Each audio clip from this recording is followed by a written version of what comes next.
Nós já estamos em 2020, mas ainda estamos vendo cenas do governo cobrando comerciantes e supermercados pelo aumento de preços. E a conclusão que eu chego é a seguinte: será que a humanidade não aprende com os erros? Ou será que aqueles que estão lá no poder, lá no topo, eles acreditam que têm a capacidade de controlar as forças da natureza? Então, nesse vídeo eu vou te falar por que controle de preços não funciona e como isso pode ser muito prejudicial para as pessoas.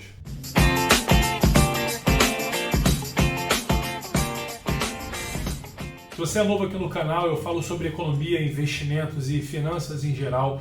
Então se inscreve e ativa o sininho para você receber as notificações dos próximos vídeos. O Brasil passou por um período de hiperinflação terrível na década de 80 e aconteciam coisas bizarras, como a polícia prendendo donos, né, e gerentes de supermercados, os fiscais do Sarney, que eram as próprias pessoas, né, da população, fiscalizando preços e denunciando supermercados que remarcavam preço acima daquilo que era considerado como preço justo ou a tabela de fixação de preços do governo. O caso dessas duas maioneses. Veja o caso do café. Conquistando o nome de José Sarney, o nosso presidente e o presidente da nova república. Então o que está acontecendo agora é mais brando, né? O Ministério da Justiça fez uma notificação aos donos de supermercados questionando sobre o porquê da alta de preços, mas vai na mesma linha sobre quem é o verdadeiro culpado por isso. Então recentemente eu fiz um vídeo sobre isso, você pode assistir ele aqui nesse card que está aparecendo na tela, mas a questão é, a partir do momento em que o governo começa a ameaçar supermercados com multa e visitas de fiscais para verificar se eles estão praticando preços abusivos, que é um conceito totalmente subjetivo, isso já pode causar escassez de produtos, porque eles não querem ter problemas, né, os comerciantes e donos de supermercados, então pode ser que eles prefirem nem vender aquele produto. Ou seja, a interferência do governo só tende a causar prejuízo para as pessoas, tanto para os comerciantes quanto para a população em geral. E o sistema de preços livres ele é responsável pelo bom funcionamento do cálculo econômico na economia. Então, como é que funciona isso? Imagina que um determinado produto ele está sendo vendido por um preço cada vez mais alto e isso também está causando uma lucratividade maior para as empresas que fazem parte daquele setor, ou seja, a margem de lucro delas está subindo.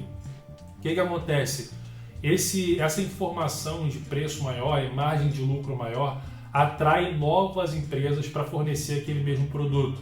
Então, com a concorrência maior, a oferta de produtos daquele produto na economia aumenta e os preços tendem a diminuir. Ou seja, os preços são capazes de informar se existe escassez ou excesso de um determinado produto ou serviço no mercado, fazendo com que a economia se ajuste para suprir de forma mais correta a alocação daquele bem ou serviço. Quando existe controle de preços, nós estamos interferindo nas informações que são passadas no mercado e isso pode distorcer totalmente a economia, porque imagina o seguinte: a quantidade de informações que são transmitidas pelo sistema de preços é infinita, é totalmente inconcebível para a mente humana, porque existe também o conceito de preços relativos, que é quanto um bem vale com relação a outro ou com relação a todos os outros bens da economia. Então imagina só, a interferência de preços no mercado pode afetar inúmeros outros mercados e isso pode causar um prejuízo enorme para a economia. Então por que controle de preços não funciona, né? Em primeiro lugar, é preciso entender que existe o controle de preço máximo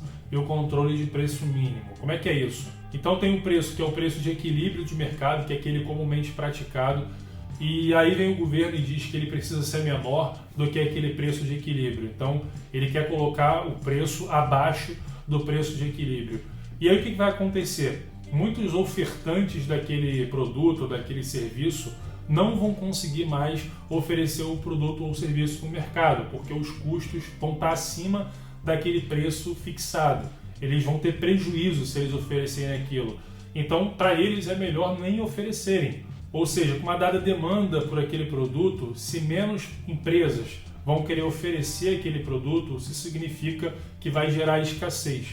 Então, as pessoas vão procurar por esse produto e não vão encontrar. É o que aconteceu na década de 80 com as prateleiras dos supermercados vazias e as pessoas procurando, né? Faltava carne, faltava frango, faltava uma série de produtos e elas não encontravam porque o cara falava, cara, para que eu vou vender esse produto se eu vou ter prejuízo na venda?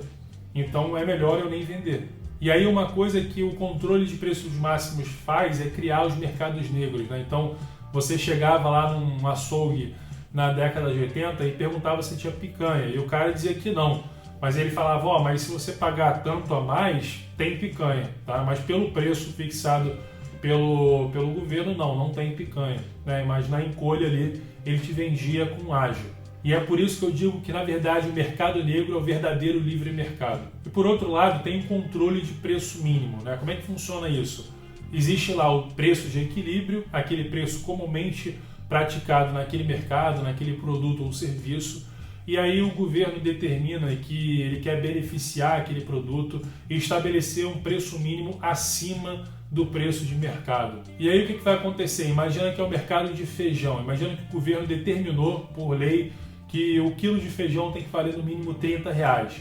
Isso vai atrair um monte de produtor para o feijão, gente que produzia outras coisas, vão começar a querer produzir feijão, porque agora eu posso vender por um preço acima daquele que era o preço de mercado. Só que aí, com um preço mais caro, as pessoas não vão querer consumir tanto feijão mais assim, e isso vai causar um excesso de oferta, ou seja, um excesso daquele produto no mercado. E isso seria uma má alocação de recursos, né? Recursos que poderiam ter sido alocados na produção de outras coisas foram alocadas no caso do feijão por conta de uma intervenção do governo, causando excesso do feijão, mas podendo causar até falta, escassez em outros mercados. Imagina o cara que produzia arroz, resolveu parar de produzir arroz para produzir feijão, tá? Só um exemplo. Então isso poderia causar inclusive inflação de preços em outros mercados.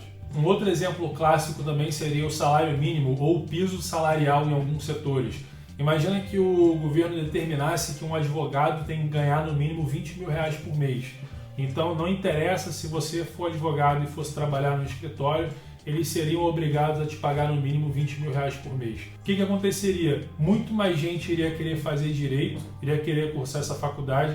Daqui a alguns anos iria ter uma oferta gigantesca de advogados e iam ter poucos escritórios com capacidade de pagar o exemplo de R$20 mil por mês.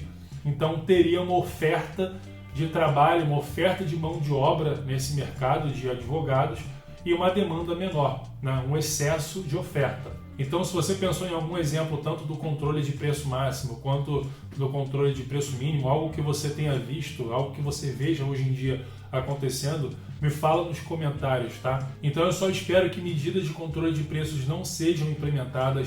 Isso nunca aconteceu na história da humanidade, vem sendo tentado desde lá do Império Romano, foi tentado aqui, a gente viu na pele aqui no Brasil na década de 80, na Argentina mais recentemente, na Venezuela também um pouco antes.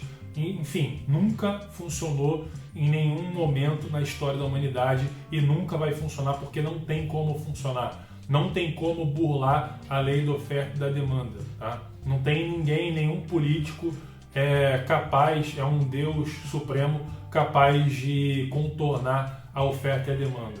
Então o que você deve fazer é se proteger contra a inflação, tá? Você deve se blindar contra a inflação. E para te ajudar com isso, eu escrevi um e-book sobre como se proteger contra a inflação. E você pode baixar gratuitamente aqui no primeiro link da descrição, beleza? Então vai lá no primeiro link da descrição, como se proteger da inflação, fechado?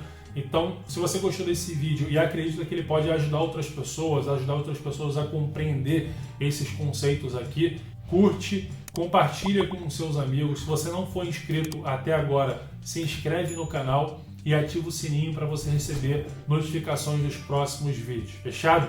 Então, forte abraço e até o próximo vídeo. Valeu!